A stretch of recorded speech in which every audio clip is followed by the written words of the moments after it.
see. It says I'm live. Okay.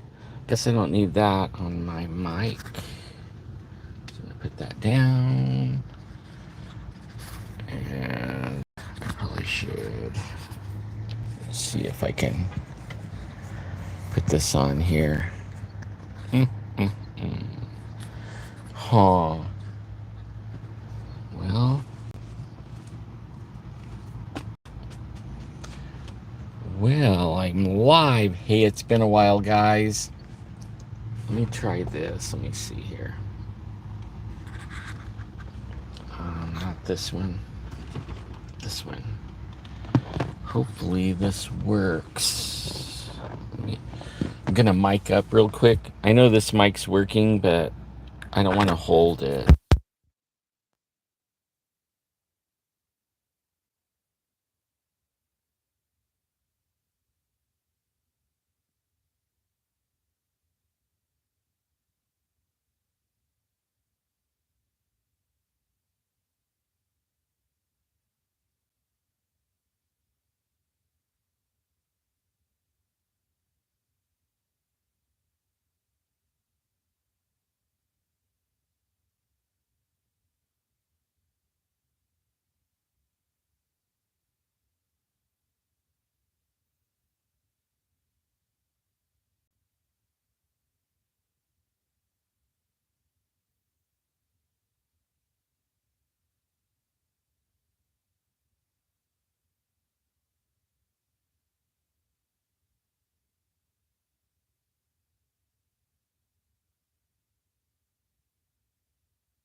Let me take this out. How about now? Can you hear me now? Can you hear me now? I'm gonna take this off.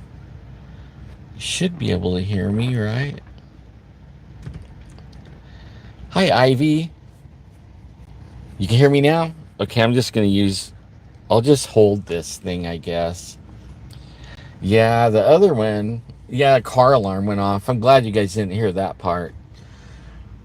So, how is everyone? Yeah, that took me a minute. It's been a while since I did a live, right? So, I could have just used the mic on my phone. Hi, Michelle. Hi, Lisa. Yeah, Busted Muffin. Hey.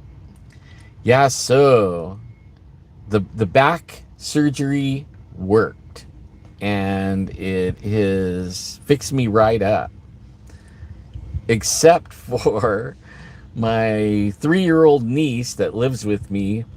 She calls me Papa, and about a week and a half ago, or right before Adolf and I went out for a drive, I was feeling good. I was going to do some lives, and she came running at me after I came in and grabbed my legs and says, "I love you," as I fell over trying not to crush her. And hopefully I didn't, or that didn't undo what the back surgery did. So that sucks. I need to put this on my shirt because I'm not good at holding things. Let me see. Hopefully this isn't making a lot of noise. Let's see. There we go. Can you still hear me? Yeah, so I fell over. Hey, John. So I fell over. She grabbed my legs at the knees and I fell over. I tried not to hurt her. And I think I jacked up. They put a little spacer on the spine to hold the spine from crushing the disc.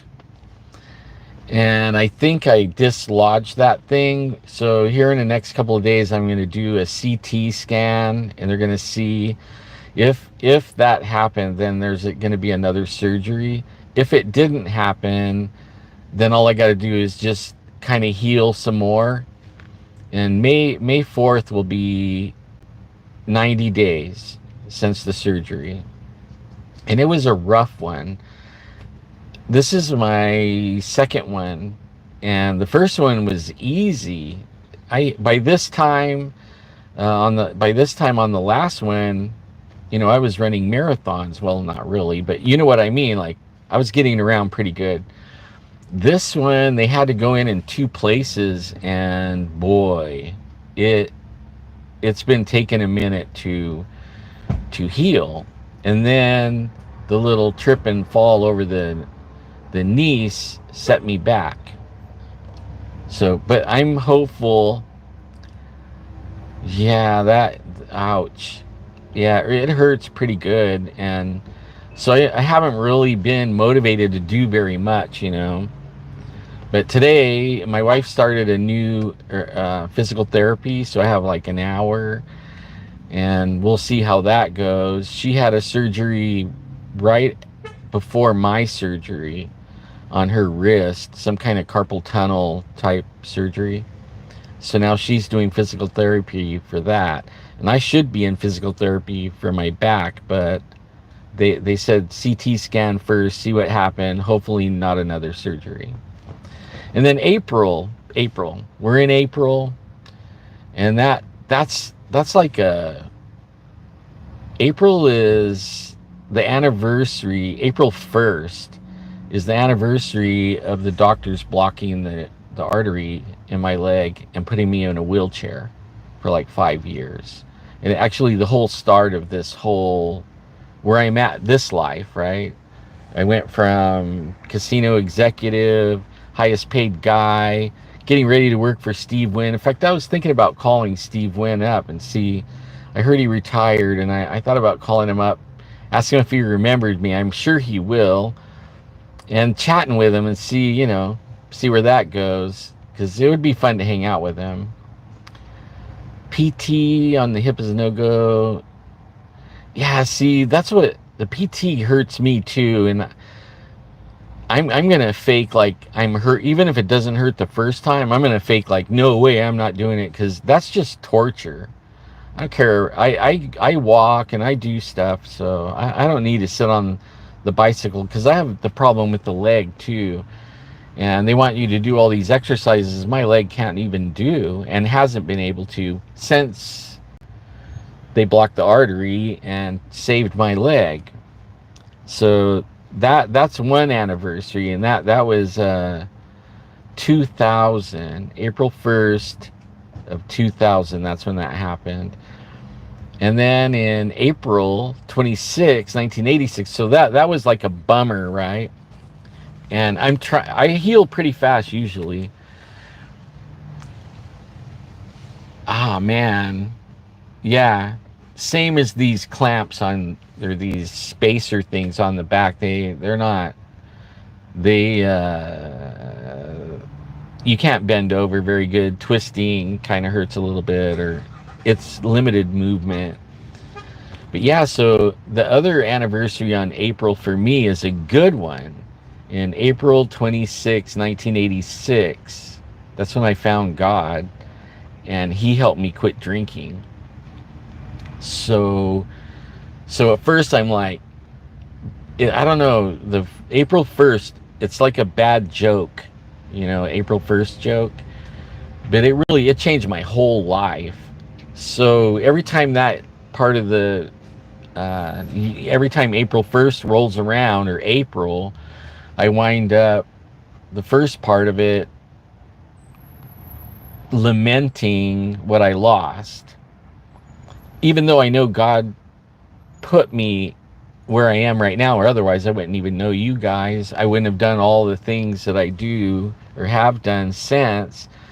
and I can't complain. It didn't get me a lot of money like how the other life was like loads of money, loads, no time for yourself, but loads of money, right? But April 26th is when I found him, and I think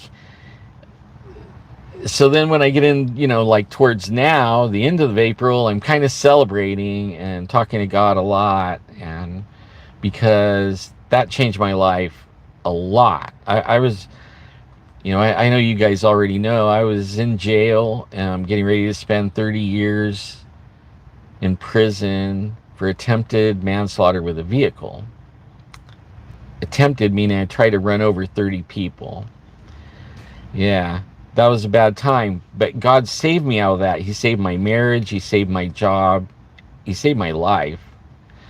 And I give him all the credit. It wasn't me. I didn't do anything, And here I am. He got me out of the wheelchair. He got me off the cane. I'm walking without a cane, no assistance.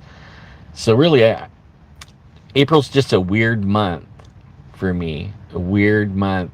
And right now I'm celebrating. I'm not in a wheelchair. I'm happy. I have God. And life's good, really. Life's good. Being in a wheelchair sucks. You're butt level, with everyone. Everywhere you look, you're like butt level. That kind of sucks. So I'm glad to be walking around in eye level, mostly eye level with everyone.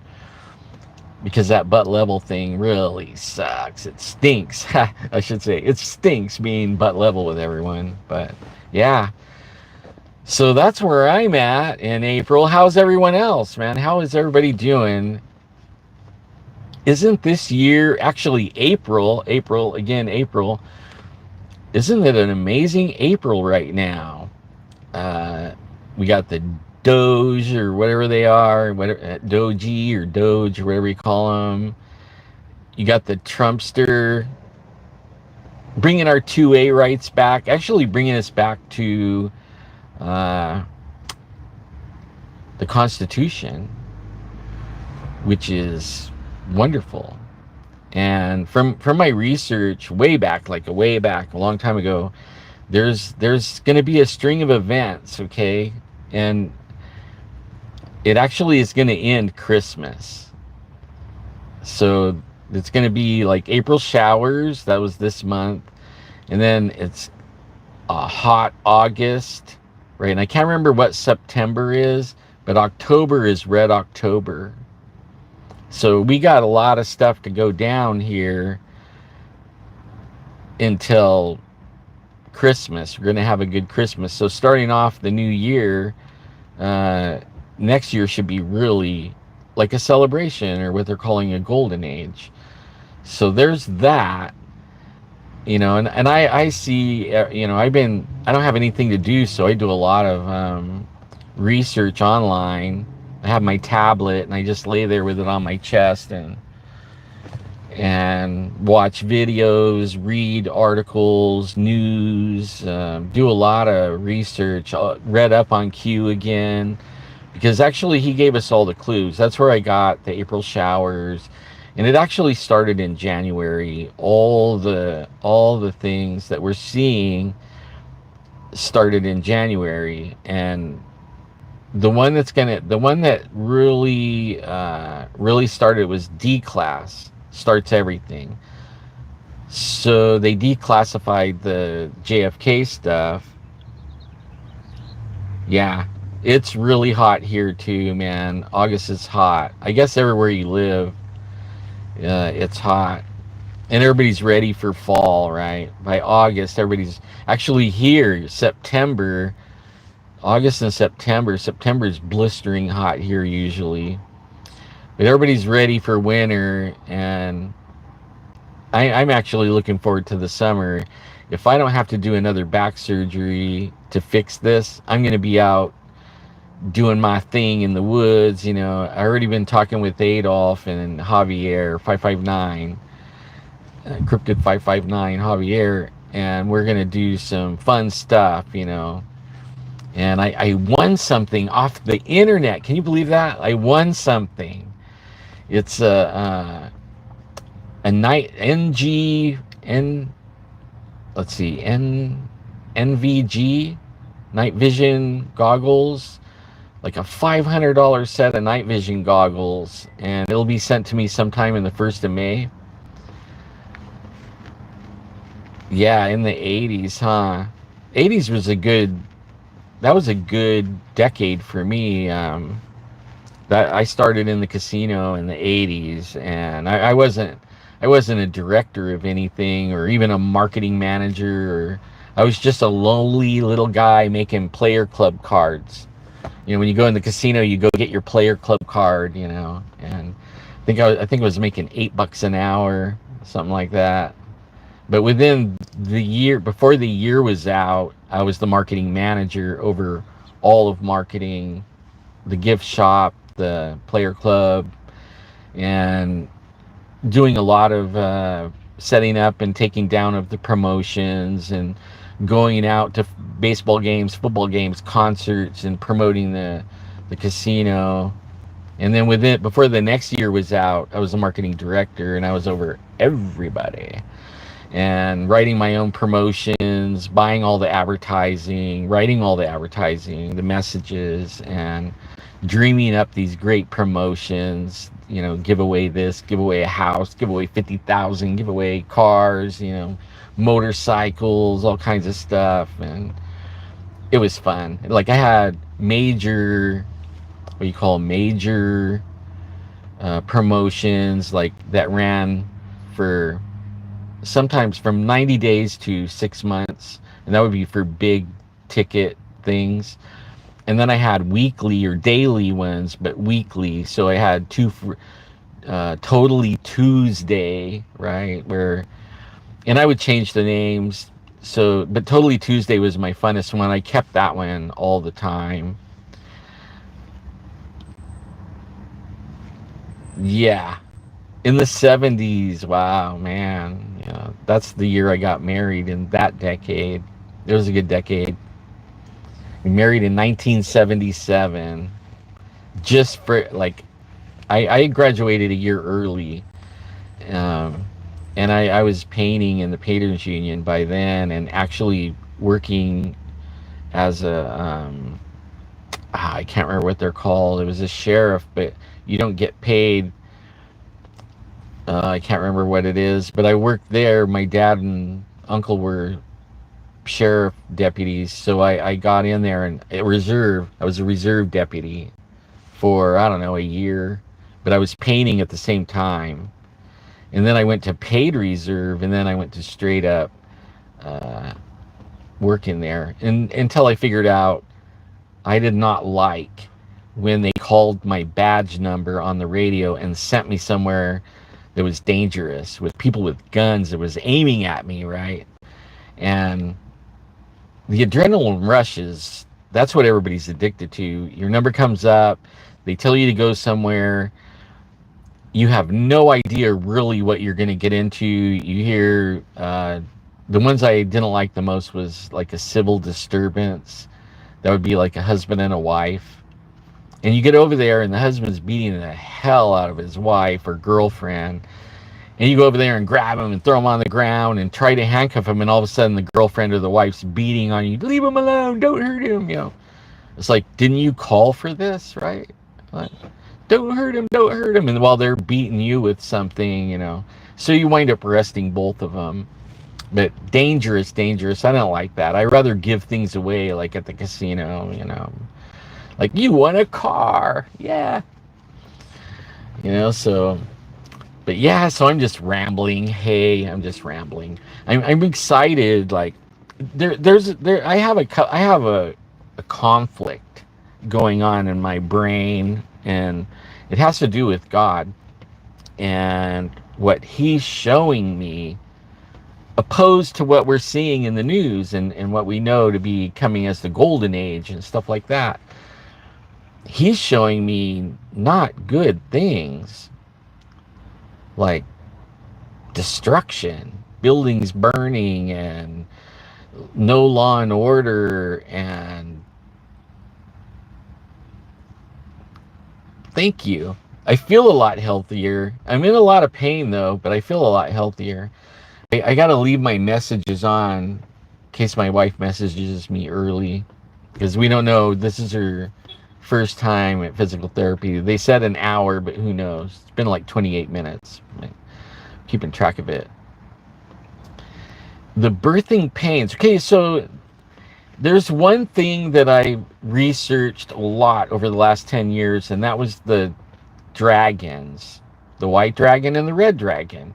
And I actually came across this information around when I worked at the casino.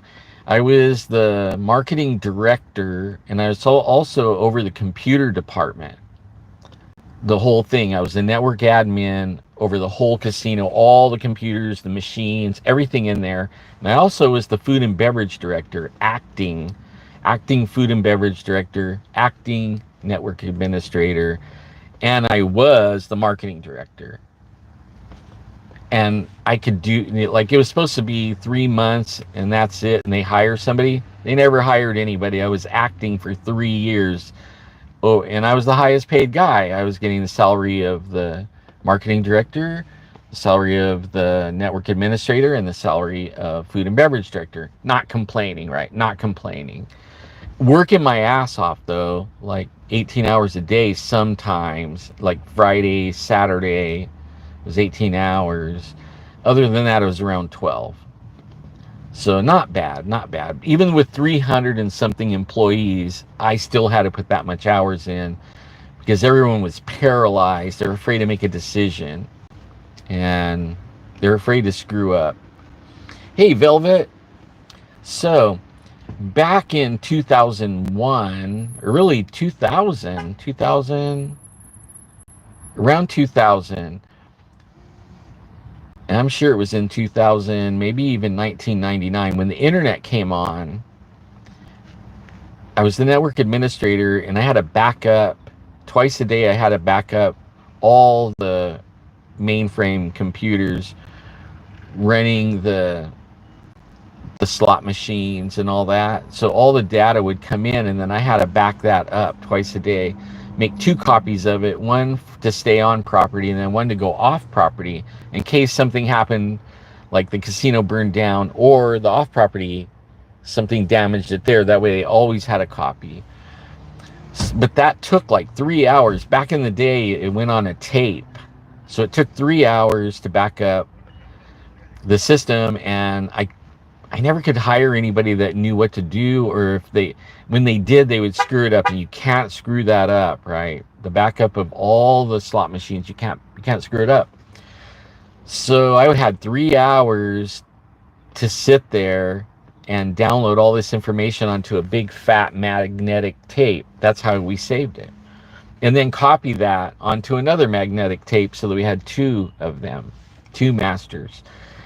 But I would sit there and peruse the internet. It was all new pretty much, and it was dial up, right? So it was slow. But I found this thing about the dragons, the red dragons and the white dragon, or really red dragon, white dragon.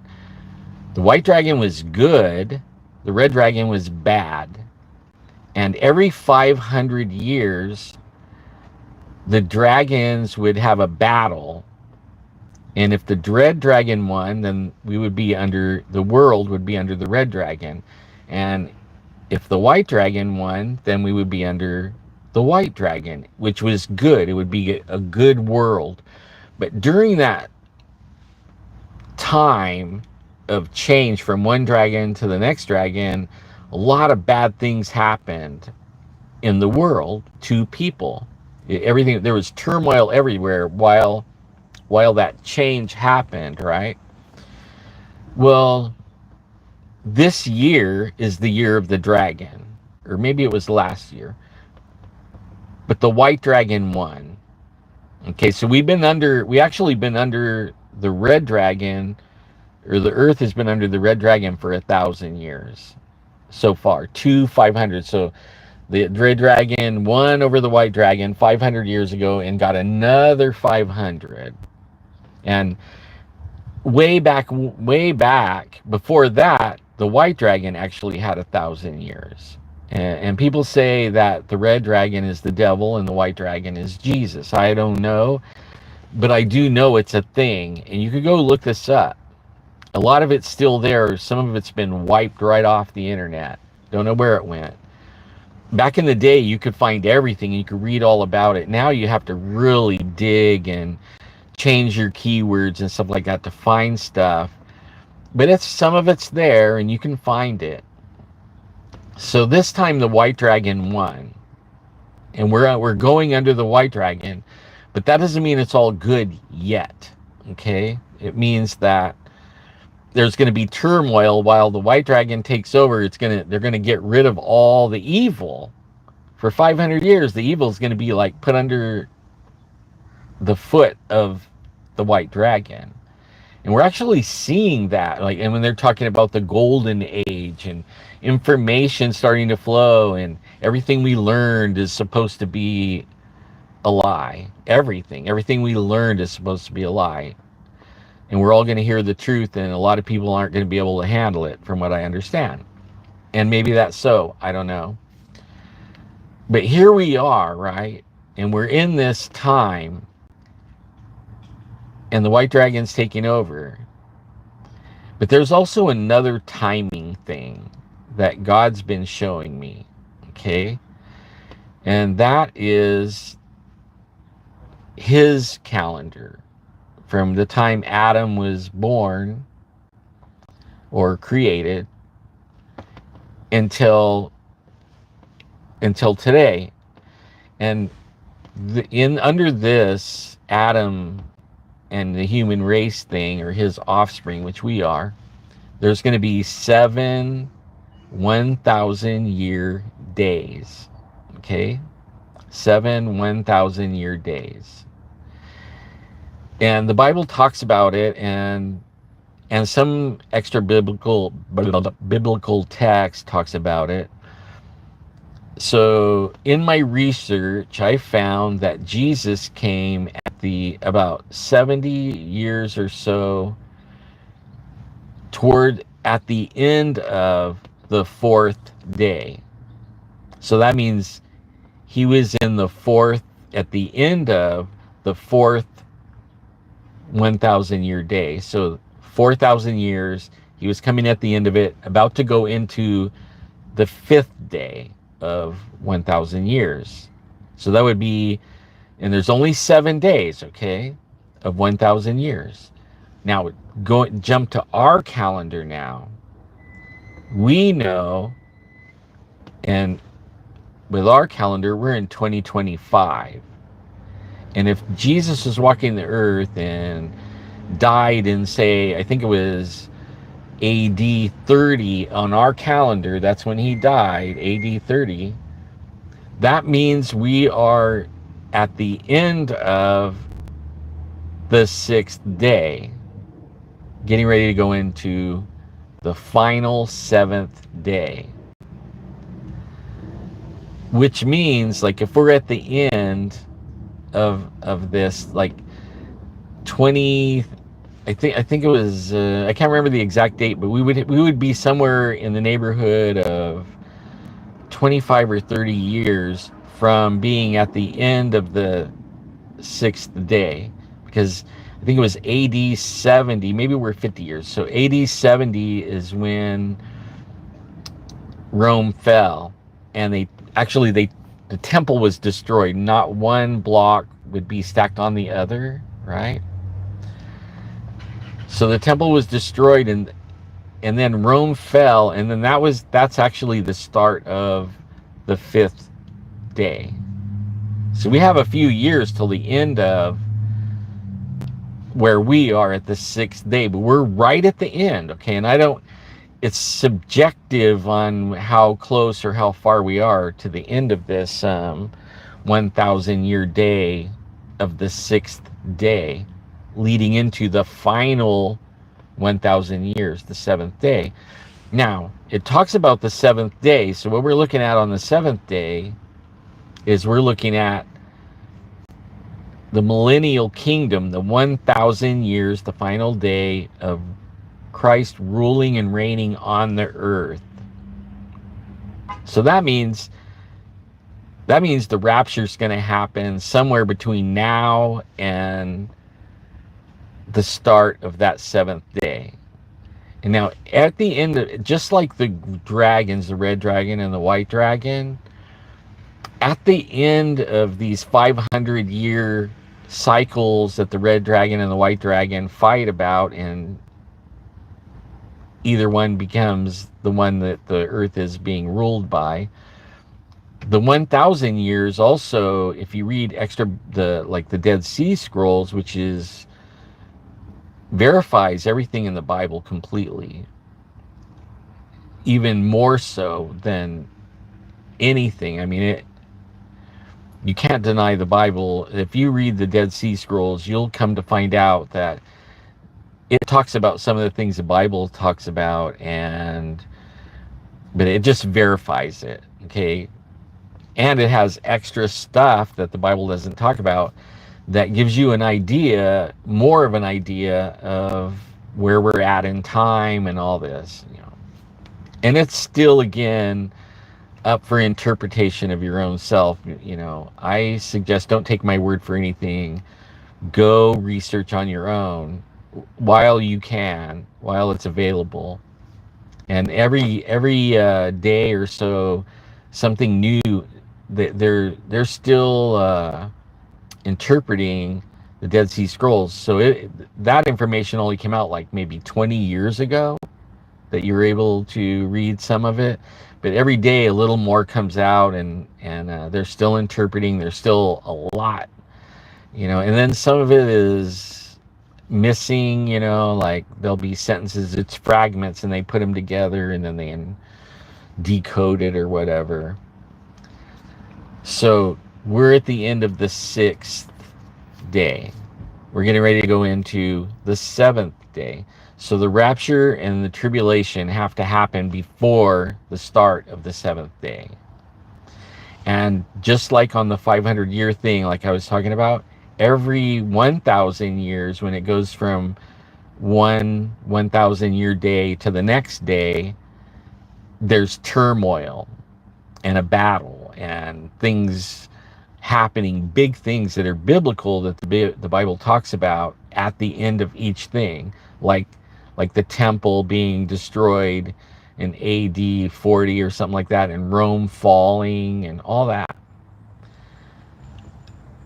And you could go back and read all this. There's more. I just can't remember off the top of my head. It's a lot of information. But I do know it doesn't happen in 1 year. You know what I'm saying? Like, the change starts a few years, like maybe 50 years before the next day starts. There's a lot of stuff at the end of the last of that 1,000-year day.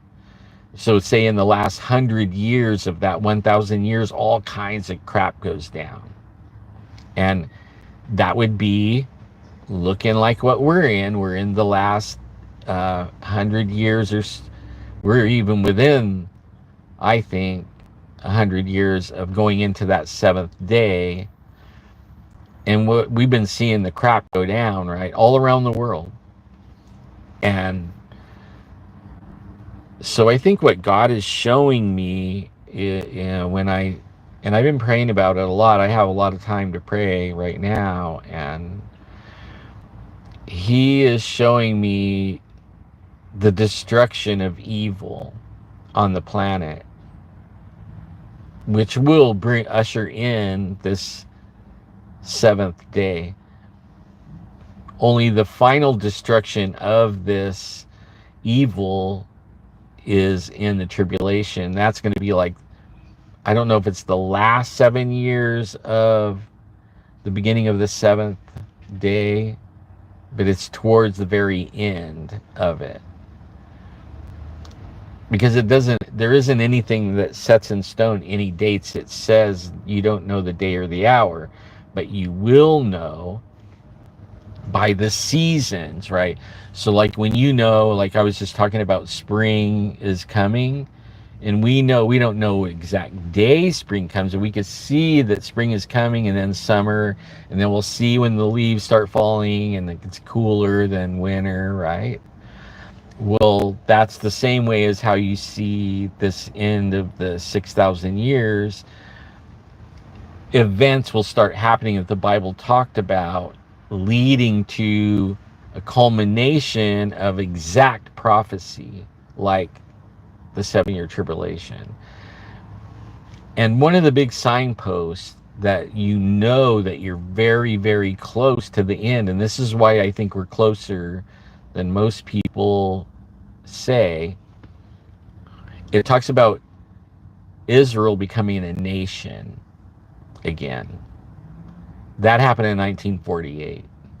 It says that generation shall not pass before the rapture and the tribulation. Well, 1948, that's how long ago? How long is a generation? Like, that's subjective too. Like, nobody knows exact days, but 1948, anybody born in 1948, they're getting in their 80s, right? And how long do people live? Around their 80s, 90s at the tops, right? And hardly anybody makes it over 100. A lot of people go in the in their 70s. So 80s. So we're really right there. We're right there. We're at the end. We're right there. It's something for everyone to pray about and ask God to open your eyes. Ask God to reveal things to you, what's coming. Ask him. He's good. He will show you. And you'll get a heads up.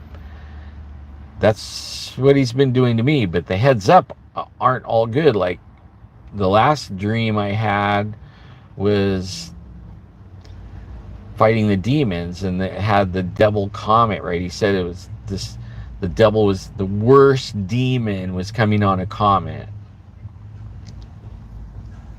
Hi, Thelma. So April 8th of 2023, they had the devil comet. I mean, when I saw that, and I had that, maybe it was 2024. Yeah, 2024. So I had the dream in 2023, and in 2024, they had the demon comet. Hey, AC, what's up? So there we are, right? And that's what he showed me. Then the next dream was, that's what they say, the new pope was chosen. I don't know yet, but I know there's a lot of false Christs coming in the news. There's people claiming they're Muhammad and all kinds of stuff going down. So we're seeing all kinds of crazy shit everywhere, which just verifies what I'm talking about in where we are in time. And it's so important, right? See, that last pope thing, the Bible doesn't talk about that. That's somebody's prophecy. I think it was one of the popes a long time ago that gave that prophecy. So I mean, it might not be the last pope. Even though all of his prophecies of all the popes has been pretty lined up, and it would make this pope that just died the last pope,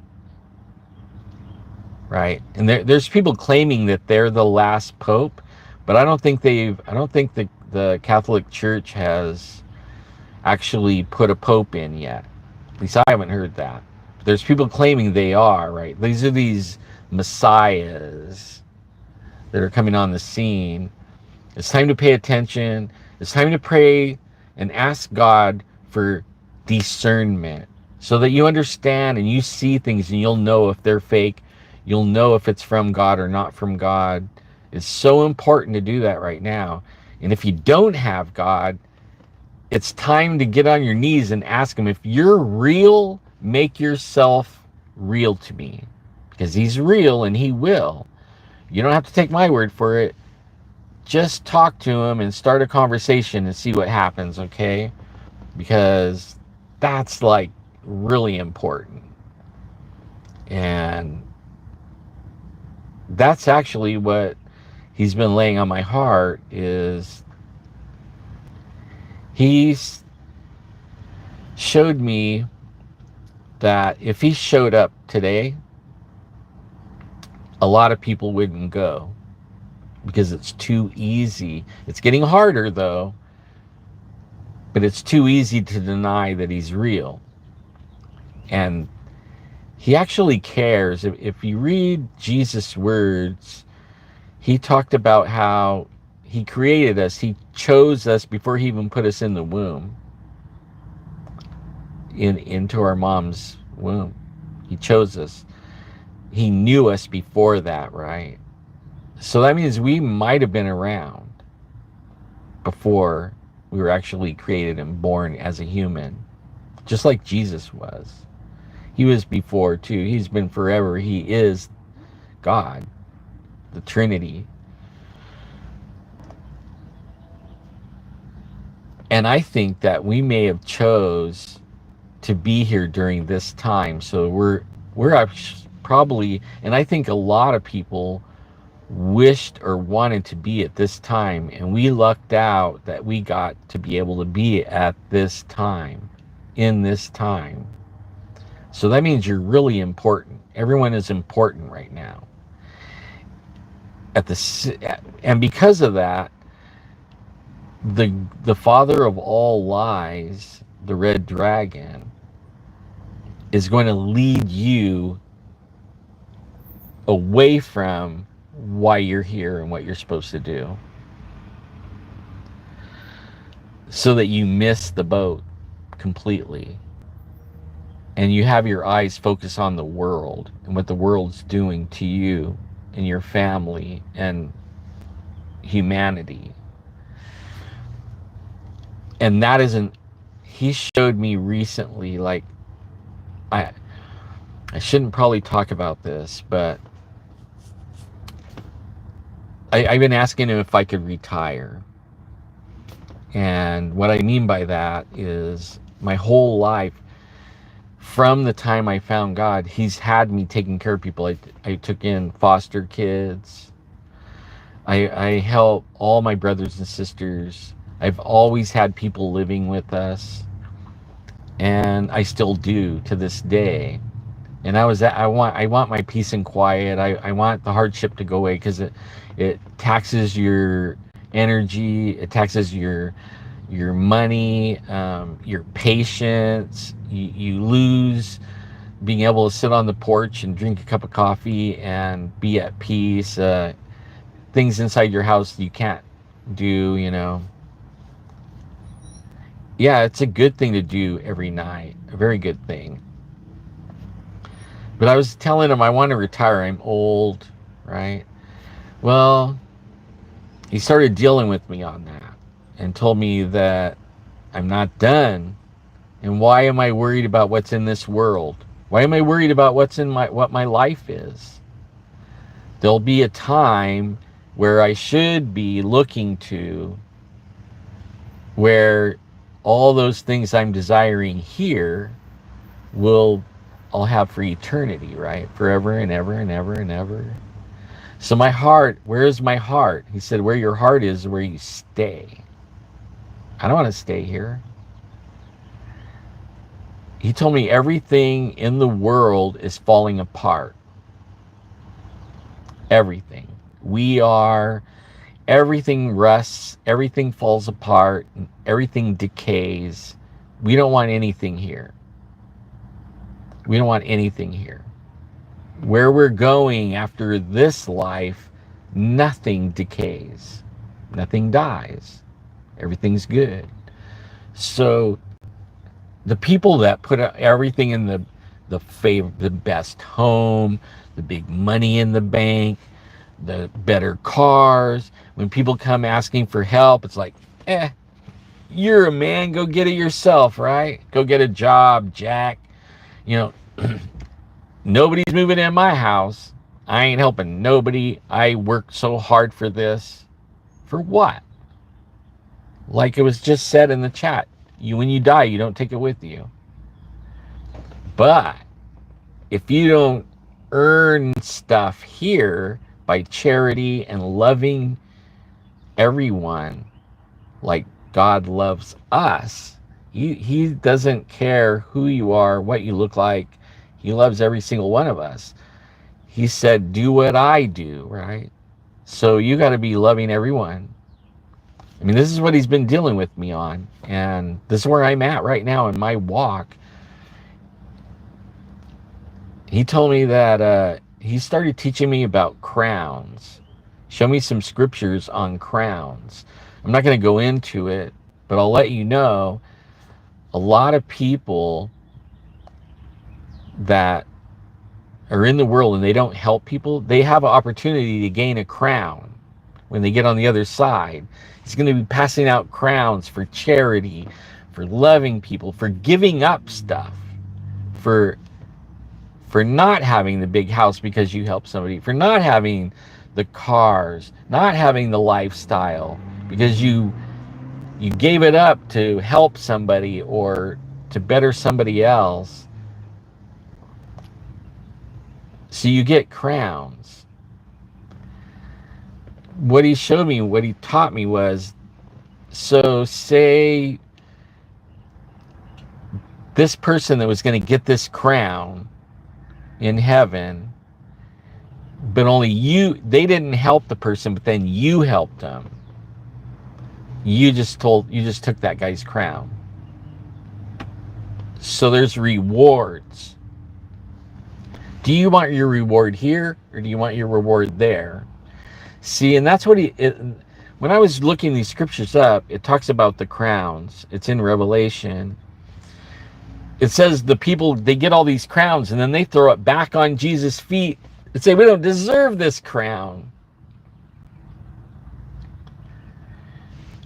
He told me that when he's passing these crowns out, everyone's going to be there, okay?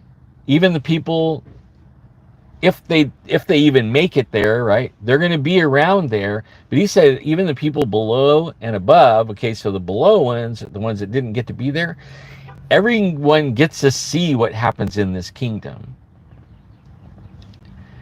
So when he's passing out the crowns, they're going to know that was their crown. How many crowns did you take? How many crowns do you get? Have you earned? And actually, these people gave up and then you wound up with it. How many do you have? See, that's what he was showing me. And we'll throw them back at him and say, we don't deserve it. It doesn't say what happens after that, though, except for, and this actually happens at the end of the 7,000th year.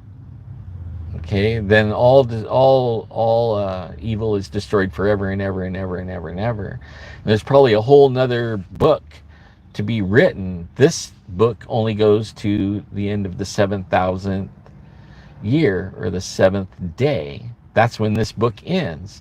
But we're going to be living forever and ever and ever. So there could be more books or more days that just haven't been written yet, but with no evil. And I don't even know what that looks like. I can't wait to see what it looks like. I know I got a glimpse of it when I died, that I could see every light spectrum. Okay, right now we only see a narrow band of light.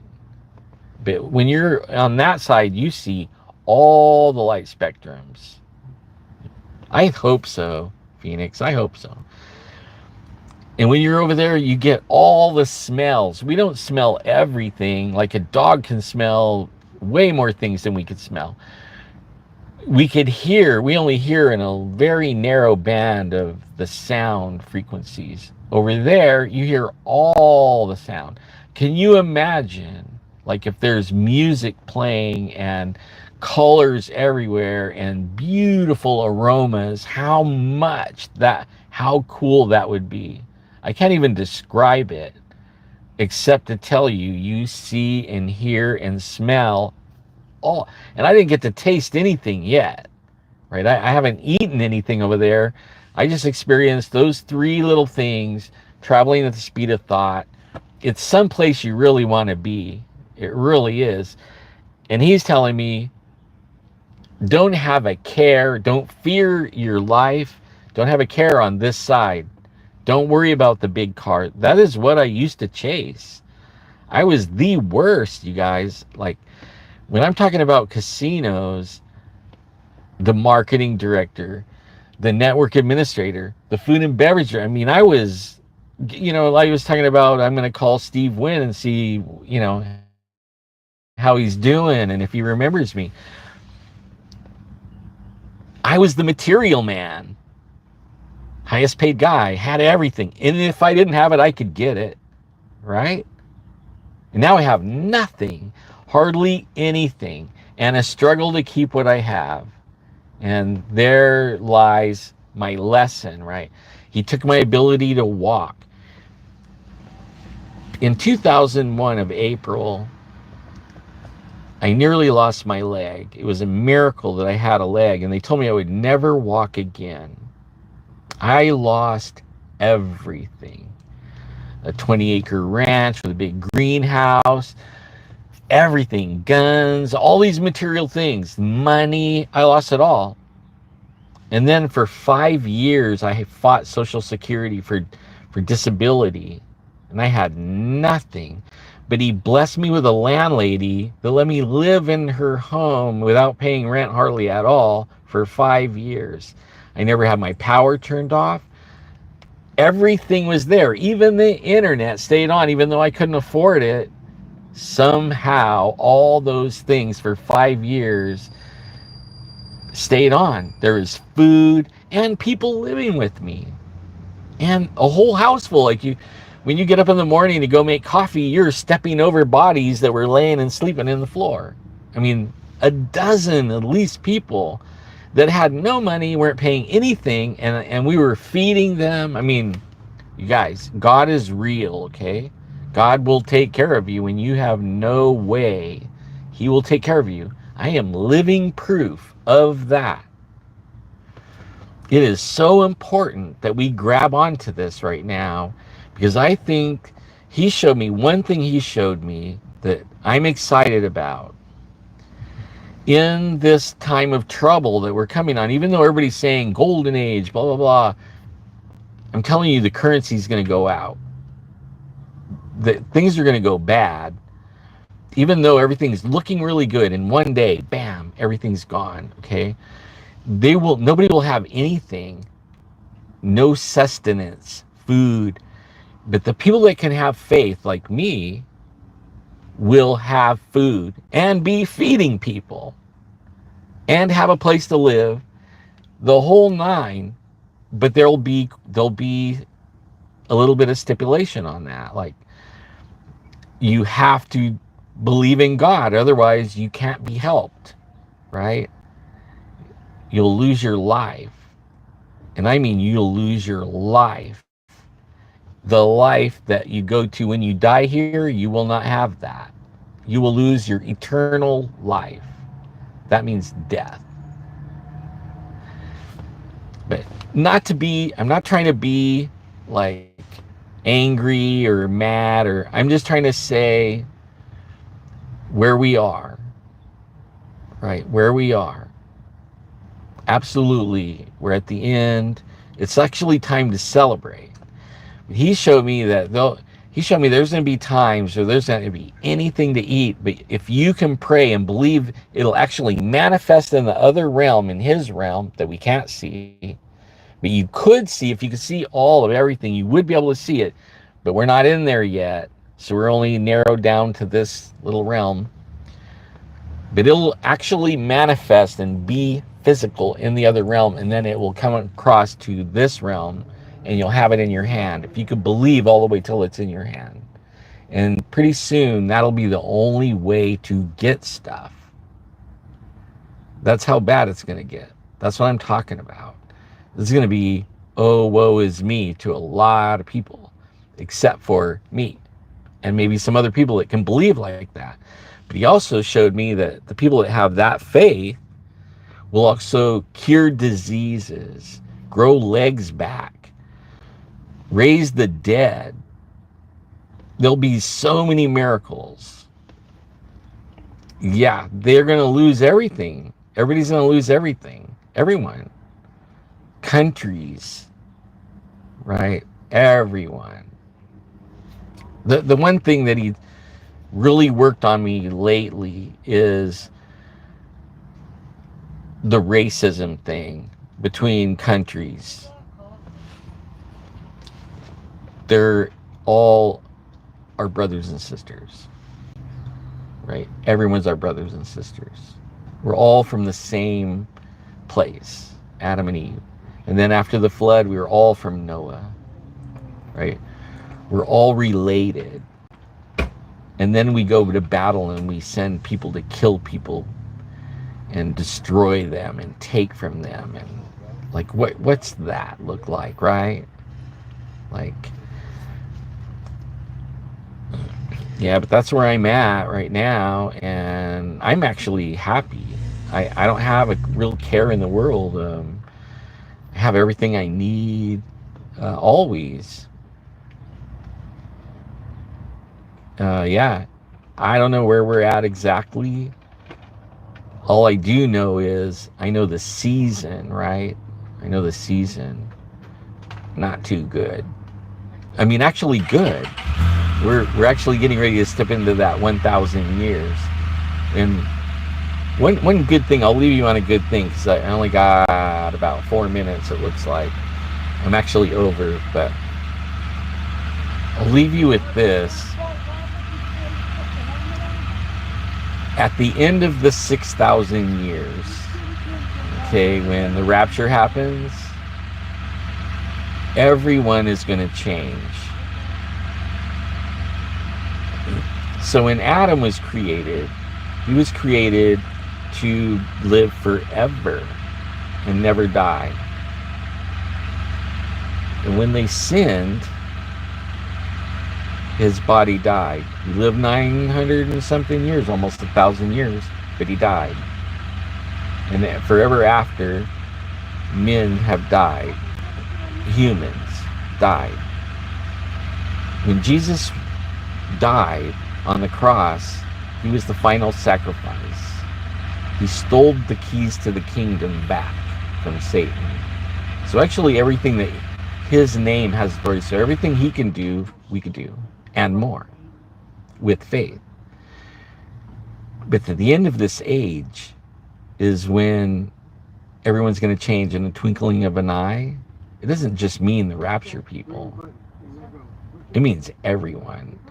And if you read in Revelation, it talks about things are going to get so bad that men are going to be asking or praying for the rocks to fall on them for what they see happening and kill them, but they can't die.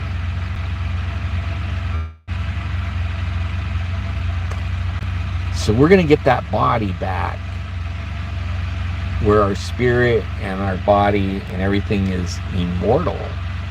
We'll all be changed. All the people that were dead in Christ, it talks about when they raised from the grave, right?